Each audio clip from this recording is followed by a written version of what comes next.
ಮಾಜಿ ಸಿಎಂ ಯಡಿಯೂರಪ್ಪ ಶಾಮನೂರು ಶಿವಶಂಕರಪ್ಪ ಭೇಟಿ ಹಾಗೂ ರೇಣುಕಾಚಾರ್ಯ ಸಭೆಗೆ ಶಾಸಕ ಬಸನಗೌಡ ಪಾಟೀಲ್ ಯತ್ನಾಳ್ ವ್ಯಂಗ್ಯವಾಡಿದ್ದಾರೆ.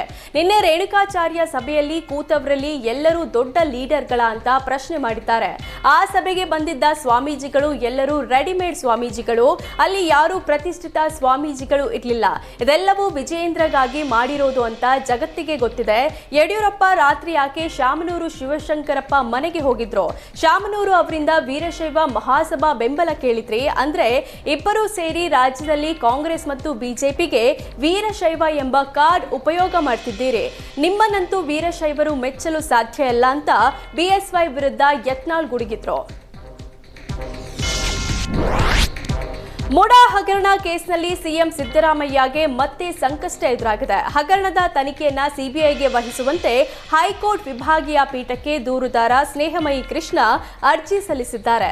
ಫೆಬ್ರವರಿ 7ರಂದು ಸಿಬಿಐ ಕೋರಿದ್ದ ಅರ್ಜಿಯನ್ನ ಏಕಸದಸ್ಯ ಪೀಠ ವಜಾ ಮಾಡಿತ್ತು. ಇತ್ತ ಲೋಕಾಯುಕ್ತ ಕೂಡ ಬಿ ರಿಪೋರ್ಟ್ ಸಲ್ಲಿಕೆ ಮಾಡಿ ಸಿದ್ದರಾಮಯ್ಯಗೆ ಕ್ಲೀನ್ ಚಿಟ್ ಕೊಟ್ಟಿತ್ತು. ಈಗ ಮತ್ತೆ ಲೋಕಾಯುಕ್ತ ತನಿಖೆ ಸರಿಯಿಲ್ಲ, ಇದರಲ್ಲಿ ಹಗರಣ ಆಗಿದೆ, ಸಿಬಿಐ ಇಡಿ ಮುಡಾ ಹಗರಣದ ತನಿಖೆ ಮಾಡಬೇಕು ಅಂತ ಅರ್ಜಿಯಲ್ಲಿ ಉಲ್ಲೇಖಿಸಿದ್ದಾರೆ.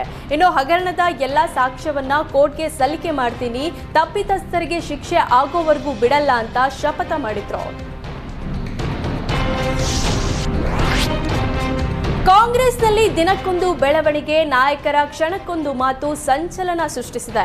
ಇದರ ಜೊತೆಗೆ ಹೋದಲ್ಲಿ ಬಂದಲ್ಲಿ ಕಾರ್ಯಕರ್ತರು ಕೂಡ ಡಿಕೆಶಿ ಮುಂದಿನ ಸಿಎಂ ಅಂತ ಘೋಷಣೆ ಮೊಳಗಿಸುತ್ತಿದ್ದಾರೆ.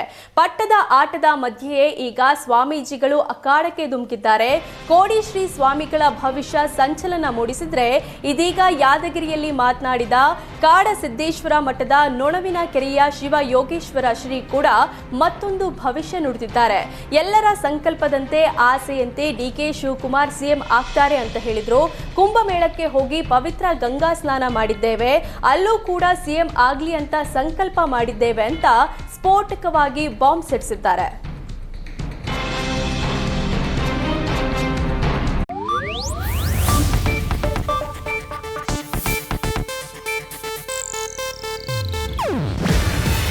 ಇದು ಏಷ್ಯಾನೆಟ್ ನ್ಯೂಸ್ ನೆಟ್ವರ್ಕ್ ಪ್ರಸ್ತುತಿ.